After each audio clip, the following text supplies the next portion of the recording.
എല്ലാവർക്കും നമസ്കാരം.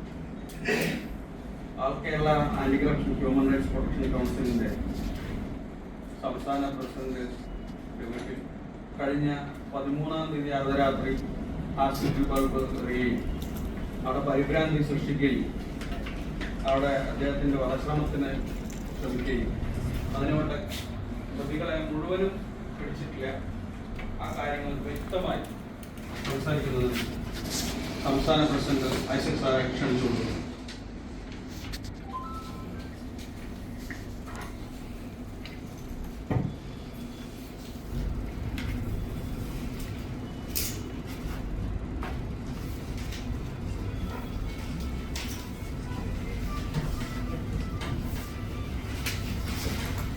നമസ്കാരം. ഞങ്ങളുടെ സംഘടന 2006 മുതൽ പാലക്കാട് ജില്ലയിൽ പ്രവർത്തനം ആരംഭിച്ചാണ്. സീനിയറായിരിക്കുന്ന ചിലർക്ക് തന്നെ മാറിപ്പോയ സംഘടന പ്രവർത്തന ശൈലികൾ കാര്യങ്ങളൊക്കെ അറിയാം. പിന്നെ ഈ വീട്ടിൽ ആശുപത്രികളുമായി ബന്ധപ്പെട്ട വിഷയം പ്രതികൾ ഇവിടെ പത്രസമ്മേളനം നടത്തിക്കൊണ്ട് അതിന് മറുപടി തരിക നിങ്ങൾക്ക് മനസ്സിലാക്കി തരണം എന്നുള്ള സ്റ്റാർട്ടിംഗ് കൊണ്ടാണ് ഇന്ന് ഈ പത്രസമ്മേളനം. കാരണം എല്ലാ പത്രക്കാരും ചാനലും വളരെ നമ്മൾ സഹകരിക്കുകയും ആ വാർത്ത ഞങ്ങളുടെ ഫോർച്യൂൺ മാള് എന്ന് പറയുന്നത് പ്രവാസി സംരംഭമാണ്. അതിൻ്റെ പ്രസ്പെക്ട് ഇത് കഴിഞ്ഞാൽ അപ്പം തന്നെ ഉണ്ട്, ഇത് കഴിഞ്ഞിട്ട് നിഷ്ഠലാണ്. അപ്പോൾ പ്രവാസി സംരംഭത്തിൻ്റെ ഞങ്ങൾ 150 ഇൻവെസ്റ്റേഴ്സാണ് ഈ സംരംഭത്തിൽ. ഞങ്ങൾ 7 കൊല്ലമായി പ്രൊജക്റ്റ് ചെയ്യുന്നു. അത് 30,000 സ്ക്വയർ ഫീറ്റ് തുടങ്ങി ഇപ്പോൾ 1,17,000 സ്ക്വയർ ഫീറ്റിലാണ് അവസാനിച്ച് നിൽക്കുന്നത്. അതിൻ്റെ ഉദ്ഘാടനം ചടങ്ങിട്ട് കഴിഞ്ഞാലുള്ള പ്രസംഗത്തിൽ പറഞ്ഞുകൊണ്ടായിരിക്കും ഞാൻ കൂടുതൽ കിടക്കുന്നില്ല. ഇതിൻ്റെ ഫസ്റ്റ് കോൺട്രാക്ടറാണ് AP കേശവൻ. അദ്ദേഹം ഞങ്ങളോട് പറഞ്ഞിരുന്നത് ബിടെക് എഞ്ചിനീയറാണ്. അങ്ങനെ പല വലിയ വലിയ കാര്യങ്ങളൊക്കെയാണ് ഞങ്ങളോട് പറഞ്ഞുകൊണ്ടിരുന്നത്. ഇതെല്ലാം വിശ്വസിക്കുകയും കാരണം ഞങ്ങൾ ഇൻവെസ്റ്റേഴ്സ് ഭൂരിപക്ഷം വിദേശത്താണ്. ഞാൻ മാത്രമാണ് ഉള്ളത്. ഞാനാണെങ്കിൽ കുറെ ആന്റി കറപ്ഷനും കുറെ പ്രവാസിയും എല്ലാം കൂടി നോക്കി നടക്കുമ്പോൾ കുറെ വിശ്വാസനിർഭരമായിട്ടാണ് ഈ വർക്കിൽ പോകുന്നത്. 12 കോടിക്കാണ് ഈ വർക്ക് അദ്ദേഹത്തിന് കൊടുത്തിട്ടുള്ളത്. അതിൻ്റെ എഗ്രിമെന്റ് ഉണ്ട്. ഇതെല്ലാം മൂപ്പരുടെ കമ്പനിയുമായി ബന്ധപ്പെട്ട ജാതകങ്ങളാണ്. മൂപ്പരുമായി ബന്ധപ്പെട്ട എല്ലാവിധ രേഖകളാണ് ഇരിക്കുന്നത്. അങ്ങനെ ഈ വർക്ക് കൊടുത്തു. വർക്കിന്റെ ഫൗണ്ടേഷൻ കഴിഞ്ഞ് ഫസ്റ്റ് ഗ്രൗണ്ട് ഫ്ലോറിലേക്ക് ബേസ്മെന്റ് ഫ്ലോറിലേക്ക് വന്നു. ബേസ്മെന്റ് ഫ്ലോറിലേക്ക് എത്തി കഴിഞ്ഞാൽ ഉദ്ഘാടനങ്ങളിലേക്ക് വിളിക്കുന്നതിൽ ഒന്നാം കണ്ടാണ് ബേസ്മെന്റ് ഫ്ലോറിൽ വന്ന് നിർത്തുന്നത്. ഇങ്ങനെ 2 ഫ്ലോറായിട്ടാണ്. ഈ സമയത്താണ് ഞങ്ങളുടെ ഇൻഡസ്ട്രീസിലെ പല എഞ്ചിനീയർമാരിൽ വന്ന് കണ്ടപ്പോൾ 2 സ്റ്റെപ്പായി നിൽക്കുകയാണ് നമ്മുടെ ഗ്രൗണ്ട് ഫ്ലോർ വരുന്നത്. അതാച്ചാൽ ഗ്രൗണ്ട് ഫ്ലോറിലാണ് നമ്മുടെ ഹൈപ്പർ മാർക്കറ്റ് വരുന്നത്. അപ്പൊ അത് കണ്ടപ്പോൾ തന്നെ നോട്ടീസ് അയച്ചു. അതുമായി ബന്ധപ്പെട്ട തർക്കങ്ങളും വിഷയങ്ങളൊക്കെ നടന്നു. ആ തർക്ക വിഷയങ്ങളും ഇദ്ദേഹത്തിന് വർക്ക് ചെയ്യാത്തതുകൊണ്ട് ഞാനാണ് അദ്ദേഹത്തിനെതിരെ ആദ്യം നോട്ടീസ് അയച്ചത്, കമ്പനിക്ക് വേണ്ടി വേണ്ടി. അത് ഫയൽ ചെയ്തതിനു ശേഷമാണ് അദ്ദേഹത്തെ അവിടെ പുറത്താക്കുന്നത്. എല്ലാ പത്രങ്ങളിലും, ഒരു പത്രത്തിലല്ല മുഴുവൻ പത്രങ്ങളിലും ഞാൻ നിങ്ങൾക്ക് ഒന്ന് കോപ്പിയിൽ കാണാം. മുഴുവൻ ഇംഗ്ലീഷ് മലയാള പത്രങ്ങൾ മുഴുവൻ ആ രേഖ ഞാൻ അയാളെ പുറത്താക്കുന്ന വിവരത്തിൽ കൊടുത്തിട്ടാണ് അദ്ദേഹത്തെ പുറത്താക്കിയിട്ടുള്ളത്. ഓക്കെ, അന്ന് ഞാൻ തെറ്റുകാരാണെന്ന് അദ്ദേഹത്തിന് എൻ്റെ പേരിൽ മാനനഷ്ട കേസോ അല്ലെങ്കിൽ വേറെ ഏതൊരു കേസിൽ കൊടുക്കാം. അപ്പൊ അതൊന്നും അദ്ദേഹം ഈ 2001 മുതൽ ചെയ്തിട്ടില്ല. പിന്നീട് ഞങ്ങൾ തമ്മിൽ നിരന്തര കേസിൽ സിവിൽ കേസ് ഉണ്ടായിരുന്നു. ആ സിവിൽ കേസിൽ അദ്ദേഹം അറ്റാച്ച്മെന്റിന് പോയി, നടന്നില്ല. ഫസ്റ്റ് കേസ് അദ്ദേഹത്തിന് തള്ളി. അത് കഴിഞ്ഞ് 2ാം പ്രാവശ്യം വീണ്ടും കേസ് ഫയൽ ചെയ്തു. ഈ കേസ് ഫയൽ ചെയ്ത് 20 ലക്ഷം രൂപ കെട്ടിവെച്ചിട്ടാണ് കേസ് ഫയൽ ചെയ്യുന്നത്. ആ ഫയൽ ചെയ്തപ്പോൾ കോടതി തീരുമാനിച്ചു, കമ്മീഷണർ തീരുമാനിച്ചു. ഞങ്ങളൊരു പാനൽ കൊടുത്തു, അദ്ദേഹം ഒരു പാനൽ കൊടുത്തു. ഈ 2 പാനലിലെ കമ്മീഷനും വയ്ക്കാതെ കോർഡിനേറ്റ് കമ്മീഷൻ വെച്ചു. ഈ കോർഡിനേറ്റ് കമ്മീഷൻ വെച്ചിട്ട് ആ കമ്മീഷനാണ് അവിടെ പരിശോധിച്ചത്. അതിലുള്ളത് 6,90,00,000 ഉദ്ദേശമായിട്ടാണ് കേസ് അപ്പോണ്ടിട്ട് അല്ലെങ്കിൽ കൂടുതലില്ല. 90 ലക്ഷം രൂപയോളം കേസിന്റെ ഈ ദേവബിൽഡേഴ്സിന് ചെലവായിട്ടുണ്ടെന്നും അതിൽ 5,40,00,000 രൂപ ബാങ്ക് തുറന്നു. എന്നുവെച്ചാൽ തോമാട്ടുള്ള കനാറ ബാങ്കിലേക്കാണ് 5,40,00,000 രൂപ കൊടുത്തിട്ടുള്ളത്. ബാക്കി പൈസ കൊടുക്കാൻ പറ്റും. പക്ഷേ ഇതിന്റെ സ്ട്രക്ചർ മുതൽ മോളിക്കുള്ള എല്ലാ വർക്കുകളും ഗുരുതരമായ വീഴ്ചകളുണ്ടെന്ന് പറഞ്ഞാണ് കമ്മീഷൻ റിപ്പോർട്ട്. അതുമായി ബന്ധപ്പെട്ട് ഞങ്ങൾ കേസ് നടത്തുന്നുണ്ട്, സിവിൽ കേസ് നടത്തുന്നുണ്ട്. 1.5 കോടി രൂപയുടെ മാനനഷ്ട കേസ് നിങ്ങളുടെ കയ്യിലുണ്ടാവും പേപ്പർ. 1.5 കോടി മാനനഷ്ട കേസ് അദ്ദേഹത്തിന്റെ പേരിൽ ഞാൻ ഫയൽ ചെയ്തിട്ടുണ്ട്. അപ്പോൾ അത് സിവിൽ കേസായി പോട്ടെ, നല്ലൊരു പോട്ടെ എന്നുള്ളതാണ് ഞങ്ങൾ കണക്ക് കൂട്ടിയത്. പക്ഷെ അദ്ദേഹം പല 3 അറ്റാക്ക് എനിക്കേറെ കഴിഞ്ഞ ഞാൻ ഇവിടുത്തെ മലബാർ സിമെന്റ്സ് മുതൽ ആർബംസ് വരെയുള്ള കേസിൽ കൊണ്ടുവന്നിട്ട് പോലും ഒരു പൂരിത്തരി എൻ്റെ വീടിന്റെ മുകളിലോ ഇല്ലെങ്കിൽ എൻ്റെ ഒരു യാത്രയിലൊന്നും ഒരാളും ഇന്ന് ചെയ്തിട്ടില്ല. അത് എന്നോട് സ്നേഹം കൊണ്ടോ വിശ്വാസം കൊണ്ടോ എന്തോന്നാണ് നോക്കട്ടെ. അപ്പോൾ ഇദ്ദേഹം എന്നെ 3 ടൈം സെറ്റ് ചെയ്തു. ഇത് ചെയ്തതിന്റെ പിന്നിൽ കരകൗശല വികസന കോർപ്പറേഷന്റെ ചെയർമാന്റെ BA ആയിരുന്ന വിനീത വിജയനാണിത് ആദ്യം ഉൾപ്പെടുത്തിയത്. ഞാനും സർക്കാരിന്റെ വലിയ ഭാഗമല്ലെങ്കിലും എനിക്ക് 2 വർഷത്തെ വിജയത്തിന് പോകുന്നതാണ്. അതിനെതിരെ ഞാൻ പരാതി കൊടുത്ത് അവരെ ഇപ്പോൾ സെക്രട്ടറി സ്ഥാനത്ത് മാറ്റി. PA സെക്രട്ടറി അയാൾ PA ആ സ്ഥാനത്ത് അവരെ മാറ്റി, ജോലിപ്പോൾ സ്ഥാനത്തില്ല. അങ്ങനെ ഒരു വിഷയം കഴിഞ്ഞു. അത് കഴിഞ്ഞ് രണ്ടാമത് എന്റെ ശത്രുക്കളെ പിടിച്ചിട്ടാണ് കേസെടുത്ത് വീണ്ടും ഒരു അറ്റാക്ക് ശ്രമിച്ചു വാളയാർ പോലീസിൽ. എനിക്ക് പരാതി ഉണ്ടായിരുന്നു. അവരെ എല്ലാവരും വാളയാർ പോലീസ് വിളിപ്പിച്ച് താക്കീത് ചെയ്ത് കൊടുത്തു. ഇതെന്താ പ്രശ്നം വെച്ചാൽ ഇത് ഒന്നുകിൽ നമ്മുടെ ദേഹത്ത് ചോര പൊടണം, അല്ലെങ്കിൽ നമുക്ക് എന്തെങ്കിലും അപകടം പറ്റണം, ഇല്ലെങ്കിൽ നമ്മളെ ആളെ താഴ്ന്നു പോകണം. അങ്ങനെയാണെങ്കിൽ മാത്രമാണ് ഇതിന്റെ പേരിൽ കേസ് ഇടാൻ പറ്റും. ഫോണോട് പരിപാടിച്ചു കൊണ്ടൊന്നും ഒരു കേസും ഒരു പോലീസിനെ ഇടാൻ പറ്റില്ല. പറയാൻ വിളിച്ച് ഭീഷണിപ്പെടുത്തരാതെന്ന് പറയുന്നത് മറ്റൊന്നും ചെയ്യാൻ പറ്റില്ല. അതങ്ങനെ സത്യം. അങ്ങനെ 2-3 ടൈം ഇതിന്റെ അറ്റാക്ക് 100 പ്രാവശ്യം തൃശ്ശൂർ പോയി പ്രൊട്ടക്ഷൻ കൊടുത്തു. തൃശ്ശൂർ പോയി പ്രൊട്ടക്ഷൻ കൊടുത്തത് ചില ബന്ധങ്ങൾ വെച്ച് പാലക്കാട് നമ്മളെ പറഞ്ഞു. അതെന്റെ പരാതി 2ാമത്തെ പരാതിയിലുണ്ട്. ആ പ്രൊട്ടക്ഷൻ കൊടുത്തതിൽ എനിക്ക് ഇൻഫർമേഷൻ നമ്മുടെ പേര് അതിലൊരാൾ കാപ്പ കേസിലെ ഒരാളെ കൃത്യത രീതിയുണ്ട് പരാതി.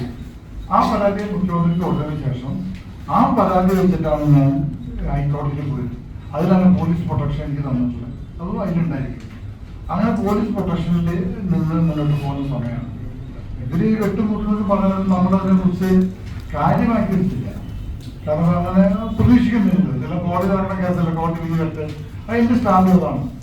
അദ്ദേഹം പറയുന്നത് 7 കോടി രൂപ ഞാൻ കൊടുക്കണമെന്നാണ് അദ്ദേഹം പറയുന്നത്. ഞാനല്ല കമ്പനി, ഞാനാണ് അദ്ദേഹം പറഞ്ഞത്. പക്ഷെ കമ്പനി അദ്ദേഹം തമ്മിൽ ടോട്ടൽ എഗ്രിമെന്റ് 12 കോടിയാണ്. ഈ 12 കോടിയിൽ 7 കോടി തന്നെയാണെങ്കിൽ 6 അയാൾ തീർത്തതാണ്. അതാണോ ഏകദേശം 11 കോടി സംതിങ് ആയി അയാൾ മാറി തീർത്തതാണ്. അദ്ദേഹം ഈ ഗ്രൗണ്ട് ഫ്ലോറ്, ഫസ്റ്റ് ഫ്ലോറ്, പിന്നെ അതിന്റെ ചുറ്റും കോളം ഇത് മാത്രം ചെയ്തത്. ബാക്കി ഇന്ന് മാള് ഇന്ന് കാണുന്നത് കണ്ടീഷനിലേക്ക് 24 കോടി രൂപ ഇൻവെസ്റ്റ് ചെയ്ത് ഞങ്ങളാണ് ആ ബാക്കി വർക്ക് നടത്തിയത്. ഇതെല്ലാം യൂട്യൂബില് കൃത്യമായ കണക്ക് നിങ്ങൾ എയർലി വിസാക്കിനെ പറ്റി അടിച്ചു നോക്കിയാൽ കിട്ടും. ഈ ഇന്ത്യയിലെ ഒരു കമ്പനി സ്വന്തം കണക്കുകൾ യൂട്യൂബിൽ ഇട്ടിട്ടുള്ള കമ്പനി നമ്മളായിരിക്കും. അത് നമുക്ക് വലിയ ടെൻഷൻ ഇല്ലാത്തതുകൊണ്ടും നമുക്ക് മാനസികമായിട്ട് നമുക്ക് ഇതിനെക്കുറിച്ച് കൈകാര്യം ചെയ്യാനുള്ള പരിചയവും അറിവുള്ളതുകൊണ്ട് തന്നെയാണ് യൂട്യൂബ് നമ്മൾ കഴിഞ്ഞ ഞങ്ങൾ ചെറുകൂടി നടന്നപ്പോൾ അത് നമ്മുടെ എല്ലാ ഫംഗ്ഷനുകളും കമ്പനിയുടെ എല്ലാ കണക്കുകളും ഞങ്ങൾ അത് യൂട്യൂബിലും മറ്റുള്ള കാര്യങ്ങളിലെല്ലാം അപ്ലോഡ് ചെയ്തു. അത് നിങ്ങൾക്ക് ആർക്ക് അടിച്ചു നോക്കിയാലും കിട്ടും. അതിനുശേഷം അദ്ദേഹം വ്യാജമായിട്ട് 3 പരാതി കൊടുക്കണം. ഈ 3 പരാതിയിലും അദ്ദേഹം പറയുന്നത് അദ്ദേഹത്തിന്റെ അനിയന്റെ അടുത്ത് ഞാൻ വിസയ്ക്ക് പൈസ ചോദിച്ചാണ് 11 ലക്ഷം. അദ്ദേഹത്തിന്റെ അനിയന്റെ അടുത്ത് വിസയ്ക്ക് പൈസ വാങ്ങുന്നുള്ളത് പോട്ടെ, അദ്ദേഹത്തിന്റെ അനിയന് പാസ്പോർട്ടില്ല ഒന്നും. അതൊരു സത്യം. രണ്ടാമത് അദ്ദേഹം കോടതി പോയിട്ടാണ് ഇത് കംപ്ലൈന്റ് കൊടുത്തത്. കോടതിയുടെ പോലീസിനെ അന്വേഷിക്കാൻ പറഞ്ഞത് FIR പോലീസ് അന്വേഷിച്ചു. അതിലെ പോലീസിന്റെ സ്റ്റേറ്റ്മെന്റും ഞാൻ അതിലിരിക്കുന്നുണ്ട്. കൃത്യമായിട്ട് അതിൽ പോലീസിന്റെ റിപ്പോർട്ടിലുണ്ട്. സത്യസന്ധമായ കേസല്ല. ഇദ്ദേഹത്തിന് അനിയനെ ഞാൻ അറിയില്ല. പിന്നെ ഇദ്ദേഹം എനിക്കതിൽ പരാതി കൊടുക്കുന്നത് എപ്പോഴാണെന്ന് വെച്ചാൽ ഇദ്ദേഹത്തിന് അനിയൻ മരണപ്പെട്ടതിന് ശേഷം 1.5 വർഷം കൊണ്ടാണ് അദ്ദേഹത്തിന് അച്ഛൻ മരിച്ചത്, അമ്മ മരിച്ചത്, സഹോദരൻ മരിച്ചത്, മൊത്തം ഒരു വീട്ടിലെല്ലാവരും മരിച്ചത്. അതിനെതിരെ ഞാൻ പരാതി കൊടുത്തു. ക്രൈംബ്രാഞ്ച് അന്വേഷിച്ചു. എന്നെ വിളിച്ച് പറഞ്ഞത് സത്യമായിട്ട് അസുഖം ബാധിച്ച് മരിച്ചാൽ മതി, വേറെ കൊലപാതകങ്ങളുടെ പ്രശ്നങ്ങളൊന്നും അത് പറഞ്ഞു. ഞാൻ ആ വിഷയം അവിടെ വിട്ടു. പക്ഷെ ഞാൻ പരിശോധിപ്പിച്ചു. ഇന്നിപ്പോൾ ആ സ്ഥലം അദ്ദേഹം വിറ്റു. അതിന്റെ മുകളിൽ തന്നെ ഇപ്പൊ നിലവിൽ ഒരു കേസ് നടക്കുന്നുണ്ട്. അദ്ദേഹത്തിന്റെ ജ്യേഷ്ഠന്റെ ഭാര്യയുമായി ബന്ധപ്പെട്ട കേസ് നടക്കുന്നുണ്ട്. ഇതൊക്കെയാണ് കേസ് ഞങ്ങൾ തമ്മിലുള്ള ഒരു ഇഷ്യൂ. ഈ നിലപാടുകൾ പറയുന്നുണ്ടാവുന്ന വിഷയങ്ങളിലുള്ള ഒരു ഇഷ്യൂ അല്ലാതെ കേസുകൾ പറയുന്ന രീതിയിൽ ഒരു സാമ്പത്തിക ഇടപാടുകളും ഞങ്ങളുടെ കമ്പനി കേസമായിട്ടില്ല. ഇനി കോടതി മറിച്ചൊരു വിധി വന്ന് കോടതി വിധിയാണ് പറഞ്ഞ് ഞങ്ങൾക്ക് എതിരായിട്ട് വരികയാണെങ്കിൽ ഞങ്ങൾ മേൽക്കോടതി അപ്പീൽ പോകും. പിന്നെയും ഞങ്ങൾക്കെതിരാണ് നമ്മളതിന്റെ കാര്യങ്ങൾ എങ്ങനെയാണ് കോടതി പറഞ്ഞത് നമ്മൾ നടപ്പിലാക്കാൻ ശ്രമിക്കും. അത് ഞങ്ങളുടെ കമ്പനി നിലപാട്. രണ്ടാമത് ഇവിടെ ഷെറിന എന്ന് പറഞ്ഞൊരു സ്ത്രീ ഇവിടെ പത്രങ്ങൾക്ക് പങ്കെടുത്തു. പത്രങ്ങൾക്ക് ആൾക്കാർക്ക് പങ്കെടുക്കുന്ന നല്ല കാര്യമാണ്. അവര് ആന്റി കറപ്ഷൻ ആൻഡ് ഹ്യൂമൻ റൈറ്റ്സിന്റെ കോഴിക്കോട് 3 മാസം ജില്ലാ പ്രസിഡന്റ്. ഞങ്ങളുടെ സംസ്ഥാന സെക്രട്ടറി മറ്റൊരു കൂടി പറഞ്ഞിട്ടാണ് അന്ന് സംസ്ഥാന സമ്മേളനം നടക്കുമ്പോൾ ഇതിന്റെ പ്രസിഡന്റായിട്ട് തീരുമാനിച്ചത്. ഈ ഷെറിന ഈ ഫിക്സ് ഇവരെ പ്രസിഡന്റ് തെരഞ്ഞെടുത്തിട്ട് അന്ന് ഞങ്ങൾ ഈ സമ്മേളനം തിരിച്ചു വരുമ്പോൾ മനുഷ്യാവകാശ കമ്മീഷന്റെ ബോർഡ് പ്രതിനിധിയാണ് ഉദ്ഘാടനം, കമ്മീഷൻ പ്രതിനിധിയാണ് ഉദ്ഘാടനം. SSB മുഹമ്മദ് റാഫി എന്ന് പറഞ്ഞ പോലീസ് പ്രസിഡന്റ് ലേഖനം വെച്ചിട്ടുണ്ട്. അദ്ദേഹം വിളിച്ചിട്ട് പറയാൻ നിങ്ങൾ ഈ പങ്കെടുപ്പിച്ച സ്ത്രീയുടെ ഡീറ്റെയിൽസ് നിങ്ങളുടെ സംഘടന എത്ര കാലമായിട്ടുണ്ട് ഈ സമ്മേളനവുമായി ബന്ധപ്പെട്ട് തെരഞ്ഞെടുത്താണ്. അവർ പേര് ചുരുങ്ങിയത് ഒരു 15 കേസോളം കൊടുക്കുന്നുണ്ട്. ബ്ലാക്ക് മെയിലിംഗ് അടക്കമുള്ള കേസ്. അതിന്റെ രേഖ ഞാൻ അതിൽ വെച്ചിട്ടുണ്ട്. അവരും കൂടെ വിഷയമുണ്ട്. ഇത് കേസിന്റെ വൈഫ്, അതിനെ അവരെ കുറിച്ച് എനിക്കൊന്നും പറയാൻ പറ്റുന്ന ഒരു പ്രസ്കൃതി പറയാൻ പറ്റുന്നത്. പിന്നെ പങ്കെടുത്തത് ഒരു പ്രതികര ചേട്ടനാണ്. എന്റെ വീട്ടിലേക്ക് ആസ്പത്രി തെറിഞ്ഞ കേസിലെ ഒരു പുതിയ ജ്യേഷ്ഠനാണ് പിന്നെ പങ്കെടുത്തത്. അദ്ദേഹത്തെ കുറിച്ചിട്ട് പറയുമ്പോൾ ഇങ്ങനെ തീർക്കണം എന്നൊക്കെ പലരുമായിട്ട് ബന്ധപ്പെട്ടുകൊണ്ടിരിക്കുന്നുണ്ട്. ഇപ്പൊ കേസിന്റെ വ്യക്തി പോട്ടെ, ഞങ്ങൾ സ്റ്റാൻഡ് ചെയ്തല്ല. ഞങ്ങൾ ആന്റി കറപ്ഷൻ ഹ്യൂമൻ റൈറ്റ്സിനെ സംബന്ധിച്ചോളം ഈ കേസിൽ പ്രദീപ് എന്ന് പറയുന്ന കാസർഗോഡുകാരാണ് ഒരാള്, വിനീത വിജയൻ എന്ന് പറഞ്ഞ ഒരാള്, കേശവ് ദേവ്, ഇവരെല്ലാവരും കൂടിയിട്ടുള്ള ഒരു ഗ്രൂപ്പാണ് ഈ 3 അറ്റാക്ക് നേതൃത്വം കൊടുത്തിട്ടുള്ളത്. അതിൽ പങ്കെടുത്തവരുടെ ഡീറ്റെയിൽസ് അതിൽ തന്നിട്ടുണ്ടെന്ന് പ്രതീക്ഷിക്കുന്നു. അവരുടെ ഫോട്ടോസ്, കാര്യങ്ങൾ, എല്ലാ രേഖകളും പരാതികളും ഞങ്ങൾ കൈവശം ചെയ്തു. അതുമായി മുന്നോട്ട് പോകുന്നതോടൊപ്പം തന്നെ ഈ 20-ാം തീയതി ബഹുമാനപ്പെട്ട നമ്മുടെ പാലക്കാട് SP ഓഫീസിന് വേണ്ടി ഞങ്ങൾ സംഘടന ധർണ നടത്തും. സംസ്ഥാന തലത്തിലുള്ള എല്ലാ ജില്ലയിൽ നിന്നും ഞങ്ങൾ പ്രവർത്തകർ വന്നുകൊണ്ട് ഞങ്ങൾ ശക്തമായ സംഘടന നിലകൊള്ളുന്ന സ്ഥലമാണ് കണ്ണൂര്, അതേപോലെ പാലക്കാട്, മലപ്പുറം, തൃശ്ശൂര്, വയനാട്. ഇത് ഞങ്ങൾ ഏറ്റവും ശക്തമാണ്. 500 ആളെ വിളിച്ച വരാൻ ശക്തിയുള്ള ഒരു സംഘടനയാണ് ആ ജില്ലകളിലൊക്കെ. ഇതൊക്കെ കുറേ പേരുള്ളൂ. അപ്പൊ അതുകൊണ്ട് തന്നെ വളരെ ശക്തമായ രീതിയിൽ ഒരു ധർണ ഞങ്ങൾ പ്ലാൻ ചെയ്തിട്ടുണ്ട്. അത് 20-ാം തീയതി തോന്നുന്നു, 22 തിങ്കളാഴ്ച അത് നടത്താൻ ഞങ്ങൾ തീരുമാനിച്ചിട്ടുണ്ട്. ഇതാണ് അതിനുള്ള മറുപടി. നിങ്ങൾക്ക് അതുമായി ബന്ധപ്പെട്ട് എന്ത് ചോദിക്കാനുണ്ടെങ്കിലും ഞാൻ ചോദിച്ച മറുപടി തരാം. ഒപ്പം അതിന്റെ രേഖകൾ ഞാൻ കൊണ്ടുവന്നു. മൊത്തം കേസദേവായിട്ടുള്ള എല്ലാവിധ രേഖകളും ഞാൻ കൊണ്ടുവന്നിട്ടുണ്ട്. ഇതാണ് ഇതിന്റെ സത്യം. ഇത് സത്യസമ്മേളനം വെച്ച് പറയാൻ കാരണം അതിന് വലിയ വാർത്താ പ്രാധാന്യം അതിന് കിട്ടിയിട്ടില്ല കേസദേവന്റെ കേസിൽ. പക്ഷെ ഇതിന് എനിക്ക് വേണ്ടി ഈ സംഭവം ഉണ്ടായപ്പോൾ ഞാൻ പോയി ചിന്തിക്കാത്ത രീതിയിൽ എല്ലാവരും വളരെ വളരെ ശക്തമായ രീതിയിൽ സപ്പോർട്ട് ചെയ്ത വാർത്ത കൊണ്ടുവന്നുകൊണ്ടും അതിന്റെ പേരിൽ ചില ഉദ്യോഗസ്ഥന്മാർക്ക് ശക്തമായ നിലപാടെടുക്കേണ്ടി വന്നുകൊണ്ടുള്ള നിങ്ങളുടെ പിന്തുണയ്ക്ക് നന്ദി പറയാനാണ് ഉദ്ദേശിച്ചത്. അതുമായി ബന്ധപ്പെട്ടാണ് എന്റെ ഭാഗം കറക്റ്റാണെന്നുള്ളത്. ഞാൻ 2006 മുതൽ ഇങ്ങനെ ഓരോ വിഷയങ്ങളും കൊണ്ടുവരുമ്പോഴും ഇവിടുത്തെ പലർക്കും അറിയാം, ഇങ്ങനെ പലരും ആരോപണം എന്നെ കുറിച്ച് പറയാറുണ്ട്. ഏത് ആരോപണം നേരിടാൻ ഞാൻ തയ്യാറാണ്. ഇങ്ങനെ നേരിടാം. ഞാൻ ഒരാളെ പറ്റിക്കുകയോ ചതിക്കുകയോ വഞ്ചിക്കുകയോ എന്ത് ചെയ്തിട്ടുണ്ടെങ്കിലും ആ ആളെന്റെ മുന്നിൽ കൊണ്ട് നോക്കിയിട്ട് ഇന്ന ആളുകളെ പറ്റിച്ച് ഇന്ന രേഖപ്പെടാൻ എന്നിട്ട് പറഞ്ഞു വായന അങ്ങോട്ട് പറഞ്ഞിട്ട് തെളിവാവില്ല. ഈ 140 ഇൻവെസ്റ്റേഴ്സ് 7 കൊല്ലമായിട്ട് എന്റെ പോന്നിട്ടുണ്ട്. ഈ കേസെടുത്തത് ഈ ഇൻവെസ്റ്റേഴ്സ് മുഴുവൻ ഫോൺ ചെയ്ത് പറഞ്ഞു പണ്ട് പൊളിയും, അത് ചെയ്യും, ഇത് ചെയ്യും, പലതും നടക്കും, പലതും സംഭവിക്കുന്നു. ഒരാൾ പോലും കേട്ടിട്ടില്ല. അതൊക്കെ വിശ്വാസമാണ്. അതിന്റെ ഭാഗം തന്നെയാണ് ഞങ്ങൾ പെട്രോൾ പമ്പ്, ഇതേ ഇൻവെസ്റ്റേഴ്സിന്റെയാണ് ഞങ്ങൾ പെട്രോൾ പമ്പ്. ഇപ്പൊ ഉന്നയിൽ വന്നു. നെക്സ്റ്റ് പെട്രോൾ പമ്പ് വരുന്നത് കാലിക്കോടാണ്. അതേപോലെ 8-ാം തീയതി തന്നെ 3 മണിക്ക് ഞങ്ങളുടെ ജില്ല ഫ്ലാറ്റ് പ്രോജക്ടിന്റെ വർക്കറിയുണ്ട് മലമ്പുഴയിൽ. അപ്പൊ ഇതൊക്കെ അതിലേക്ക് ഇപ്പൊ പരസ്യങ്ങൾ പത്രങ്ങളിലൂടെയൊക്കെ ഇപ്പൊ ഉടനെ വരും. അറിയാം. അപ്പൊ അങ്ങനെയുള്ള ഒരു പദ്ധതികൾ മുന്നോട്ട് പോകുന്ന ഒരു സ്ഥാപനമാണ്. ഈ സ്ഥാപനത്തിനെതിരെ ആൾക്കാർ മോശമായി പറഞ്ഞുകൊണ്ട് എനിക്ക് വിരോധമില്ല. കാരണം ഞാൻ ആന്റി കറപ്ഷൻ ഹ്യൂമൻ സ്റ്റേറ്റ് പ്രസിഡന്റാണ്. എനിക്ക് കൃത്യമായ നിലപാടെടുക്കാൻ ഞാൻ മുന്നോട്ട് പോകുന്നത്. അതുകൊണ്ട് പല അഭിപ്രായങ്ങളും പറയാം. അതൊന്നും എന്റെ ഈ ബിസിനസ് സംരംഭങ്ങൾക്ക് തടസ്സമല്ല. അതെന്റെ വിശ്വാസത്തിന്റെ ഭാഗമാണ്. ഇതാണ് ഞങ്ങൾ സംഘടന തലത്തിൽ പറയാനുള്ള കാര്യം. അവസാനിച്ചു. ഇന്ത്യയിൽ നിങ്ങൾക്ക് ചോദിച്ച് മറുപടി തരാം, അല്ലെങ്കിൽ നമുക്ക് അടുത്ത ഇതിലേക്ക് കടക്കാം. അതെ, ആന്റി കറപ്ഷൻ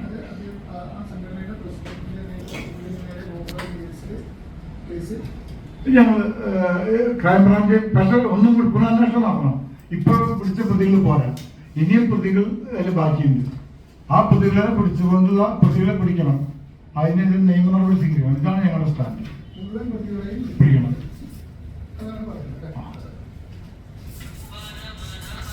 അവര് മറ്റേ നിങ്ങൾക്ക് എതിരെ ഉന്നയിച്ച ആരോപണങ്ങള് കുറെ രേഖകളൊക്കെ വെച്ചിട്ട് തന്നെയാണ് പത്രസമ്മേളനം നടത്തിയത്. അപ്പൊ അതില് ഈ കോങ്ങാട് പോലീസ് ചാർജ് ചെയ്തിരിക്കുന്നത് എന്തോ എറിഞ്ഞു എന്നാണ്. അതായത് ആസിഡ് ബോംബ് എന്ന് ആ മറ്റേ FIR എവിടെയും വ്യക്തമാക്കിയിട്ടില്ല. അപ്പോ എന്തോ എറിഞ്ഞു എന്ന് മാത്രമല്ല അതിന് കൃത്യമായ തെളിവുകൾ ഇല്ല എന്നാണ് അവർ പറയുന്നത്. അപ്പോൾ അവർ ആ കേസുമായി മുന്നോട്ട് പോകാൻ തന്നെയാണ് അവർ തീരുമാനിച്ചിരിക്കുന്നത്. മാത്രമല്ല അവർ ഉന്നയിച്ച 2-3 ആരോപണങ്ങൾ. ഒന്ന്, അദ്ദേഹം മറ്റേ കേശവദേവ് എന്ന് പറയുന്ന വ്യക്തിയെ നിങ്ങൾ മറ്റേ ഇതിന്റെ ഡയറക്ടർ എന്താക്കാന്ന് പറഞ്ഞിട്ട് 1.5 കോടി രൂപ എന്തോ കൈപ്പറ്റിയിട്ടുണ്ടോ. അതേപോലെ തന്നെ ഈ പറഞ്ഞ മാള് നിർമ്മിച്ചതിന്റെ വകയിൽ അദ്ദേഹത്തിന് 7.5 കോടി രൂപ എന്തോ കിട്ടാനുണ്ടെന്നും പിന്നെ അതേപോലെ ഈ ഒരു വിഷയത്തിൽ ഈ മറ്റു അംഗങ്ങളും ഇതേപോലെ പരാതിയുമായി വരുന്നത് നിങ്ങൾ ഭീഷണിപ്പെടുത്തിയുകൊണ്ടാണ് അവർ രംഗത്തേക്ക് വരുന്നില്ല എന്നുള്ള ഉൾപ്പെടെയുള്ള ആരോപണങ്ങൾ ഉന്നയിച്ചത്. ആദ്യത്തെ മറുപടി നിങ്ങൾക്ക് തന്നെ അപ്പൊ ചോദിക്കായിരുന്നു. 1.5 കോടി തന്നത് എന്റെ അക്കൗണ്ടിലേക്കല്ലേ തരാൻ പറ്റുള്ളൂ. അതിന്റെ റെസിപ്റ്റ് ചോദിച്ച പ്രശ്നം അവിടെ കഴിഞ്ഞില്ല. ഒരുപാട് ചെക്കുകൾ കാണിച്ചു.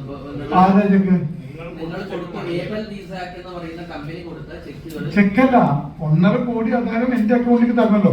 കമ്പനിയുടെ കമ്പനി അക്കൗണ്ടിലേക്ക് തരണല്ലോ. അത് തന്നാൽ മാത്രമാണ് എന്റെ കമ്പനിക്ക് കിട്ടുള്ളൂ. ഇതിനെതിരെ ബഹുമാനപ്പെട്ട മണ്ണാക്കാട് DSP അദ്ദേഹം പരാതി കൊടുത്തു. ഈ പരാതി പോലീസ് പരിശോധിച്ചാൽ ദേവി തള്ളി. എന്ന് വെച്ചാൽ ഞാൻ അദ്ദേഹം തമ്മിലുള്ള വാക്ക് അദ്ദേഹത്തെ ബ്രോഷർ ചിലപ്പോൾ കാണിച്ചിട്ടായിരിക്കും.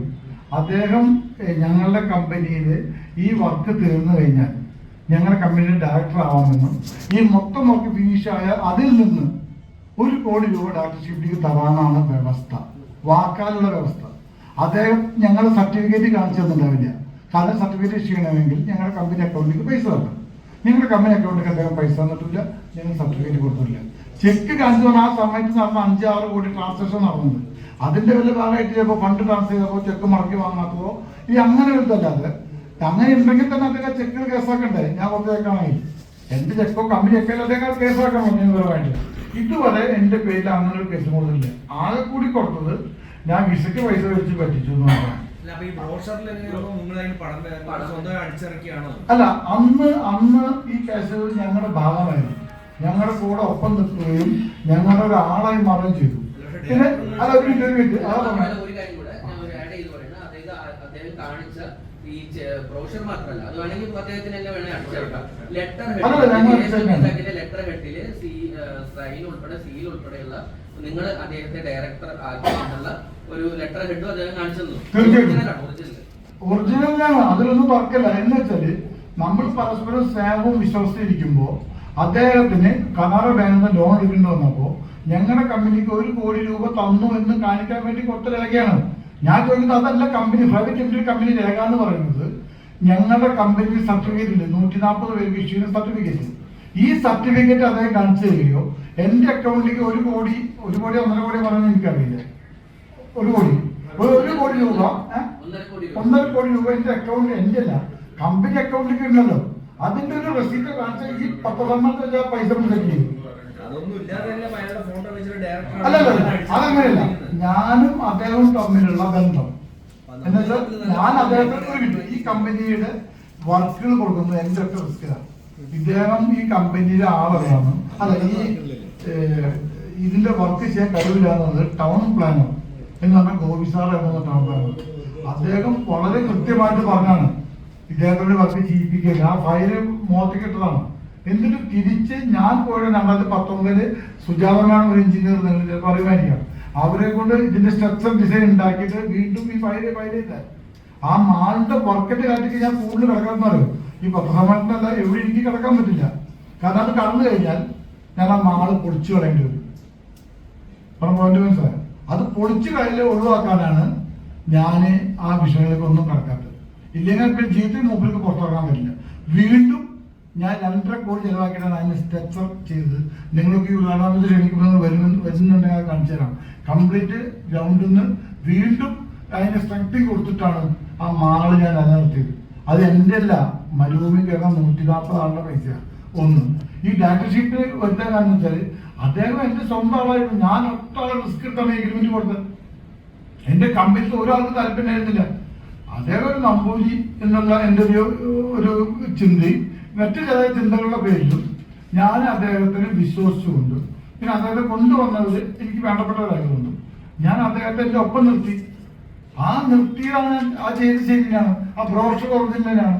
ചിലപ്പോൾ ഈ കത്ത് ബാങ്കിൽ കൊടുക്കാൻ ഇതിന് മുമ്പ് ഇതിന് നല്ലത് വേറെ കത്തുണ്ട്, അത് അദ്ദേഹം കാണിച്ചു എനിക്കറിയില്ല. 3 കോടി കനറ ബാങ്കിൽ നിന്ന് ഓടി പാസ്സാവണമെങ്കിൽ ഞങ്ങൾ അദ്ദേഹം തമ്മിൽ എഗ്രിമെന്റ് ഉണ്ടെന്നുള്ള എൻ്റെ രേഖ കൊടുക്കണം. ആ രേഖ ഞങ്ങൾ കൊടുത്തിട്ടുണ്ട് ബാങ്കില്, കനറ ബാങ്ക്. അത് കൊടുത്തിട്ട് പിന്നെ അദ്ദേഹത്തിന് ഓടി കിട്ടിയത്. ഞങ്ങൾ ഇൻവെസ്റ്റേഴ്സ് ആ രേഖ കൊടുത്താൽ മാത്രമേ കിട്ടുള്ളൂ. അങ്ങനെയുള്ള രേഖകൾ ഞാൻ പറഞ്ഞു. ഇത്ര രേഖകൾ അദ്ദേഹത്തിന് 2001 മുതലുണ്ട്. ഞാൻ ഈ പരസ്യം എല്ലാ പത്രങ്ങളും കൊടുക്കണം, പുറത്താക്കിയതുകൊണ്ട്. അപ്പൊ അദ്ദേഹം എന്താ ചെയ്യേണ്ടത്? എനിക്കെതിരെ ഇതിനെല്ലാം കോടതിയിൽ പോകണം, നിയമപരമായിട്ട് കോടതിയിൽ പോകണല്ലോ. എന്നിട്ട് എനിക്ക് നടപടിപ്പിക്കണം. എനിക്കല്ല, ഞാൻ ഉദ്ദേശിക്കുന്നത് കമ്പനി, ഈ കമ്പനിക്കെതിരെ ഒരു പരാതി കമ്പനിക്കെതിരെ അയാൾ കൊടുക്കുന്നത്. അല്ല, അത് ഞാൻ പറഞ്ഞു. എന്നിട്ടുണ്ട് 7 കോടി മൂപ്പിലേക്ക് ഞാൻ കൊടുക്കാൻ, കമ്പനി കൊടുക്കാൻ തന്നു. ഞങ്ങൾക്ക് 7 കോടി കൊടുക്കാനില്ലായിരുന്നു.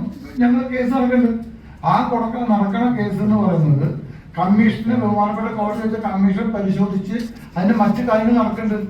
ആ കോടതി കേസ് കൊടുത്ത് ഞങ്ങൾ കമ്മിറ്റി കൊടുത്ത് അദ്ദേഹത്തെ ഒഴിവാക്കിയതിനു ശേഷമാണ് ബാക്കി വർക്കുകൾ ഫിനിഷ് ചെയ്തത്. അതല്ലാതെ മൂപ്പര് പിന്നെ വർക്ക് ചെയ്തില്ല. മൂപ്പര് വർക്ക് ചെയ്തതിന്റെ ഫോട്ടോസൊക്കെ ഇതിലുണ്ട്, ഏതുവരെ ചെയ്യുന്നതിന്റെ ഫോട്ടോ. വെറും ഫിഗർ മാത്രമല്ലോ, അതൊക്കെ അവിടെ കണ്ടിട്ടായിരിക്കും. അതിനുശേഷം വന്നിട്ടുള്ള കോൺട്രാക്ടർ ഒരു എഗ്രിമെന്റും. അത് മാത്രമല്ല, ഇതിന്റെ ഏറ്റവും പ്രധാനപ്പെട്ട ഹൈലൈറ്റ് മാളിന്റെ അദ്ദേഹം തൃശ്ശൂർക്കാരാണ്, അതിന്റെ പേര് ഞാൻ ഓർക്കുന്നില്ല. അവര് വളരെ പ്രഗത്ഭരായ എഞ്ചിനീയർമാർ വന്നിട്ടാണ് ഈ സാധനം സ്കാൻ ചെയ്ത് ഇതിന്റെ കുറവും കൂടുതലും ഒക്കെ പരിശോധിച്ചത്. അതിൽ കമ്മീഷണർ റിപ്പോർട്ടും തരാം അദ്ദേഹത്തിനോട് വയ്ക്കായിരുന്നു. അതിൽ എഴുതിയില്ലേ, മെറ്റീരിയലും സാധനങ്ങളെല്ലാം ഇഷ്ടം പോലെ കൂടുതലാണ് ചെയ്തിട്ടുള്ളത്. ഈ ഇത്രയും വലിയ ക്വാണ്ടിറ്റി ഈ ബിൽഡിങ്ങിന്റെ സാധനങ്ങൾ ഇത് പണിയാൻ മിക്സ് ചെയ്യേണ്ട കാര്യമാണ്. കാരണം അദ്ദേഹത്തിന് വർക്ക് അറിയില്ല. ഇപ്പൊ ഞാൻ അദ്ദേഹത്തിന്റെ പുതിയ വർക്ക് വിവരാവകാശം മേടിച്ചപ്പോ കയ്യിൽ വെച്ചിട്ട് ഇവിടെ പറയും, നമ്മുടെ കരിമ്പ പഞ്ചായത്തില് മീമല്ലം റോഡ് 6 കിലോമീറ്ററാണ്.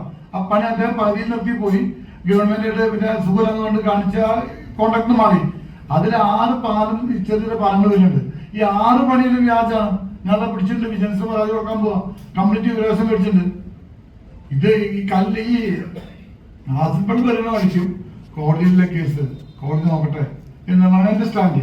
ഇനി ആ സ്റ്റാൻഡ് മാറി. ഇനി ശക്തമായി അത് കൈകാര്യം ചെയ്യും. എല്ലാ വിധത്തിലും കൈകാര്യം ചെയ്യാൻ ശക്തമായ സംഘടനയും അതിനുള്ള അല്ലാത്ത ആളുകളും അതിലുള്ള എല്ലാവിധ പിന്തുണയും വരുന്ന ആളാണ്. അതുകൊണ്ടാണ് അവിടെ പിടിച്ചു നിൽക്കുന്നത്. അതാണ് അതിൽ പറയുന്നത്. പിന്നെ ഏതാ പറയുന്നത്? വേറെ ചോദ്യങ്ങൾ ബാക്കിയുണ്ടോ? പലരും കാര്യങ്ങൾ പറഞ്ഞില്ലേ എന്നോട് കൂട്ടി ചേർത്തിട്ട്?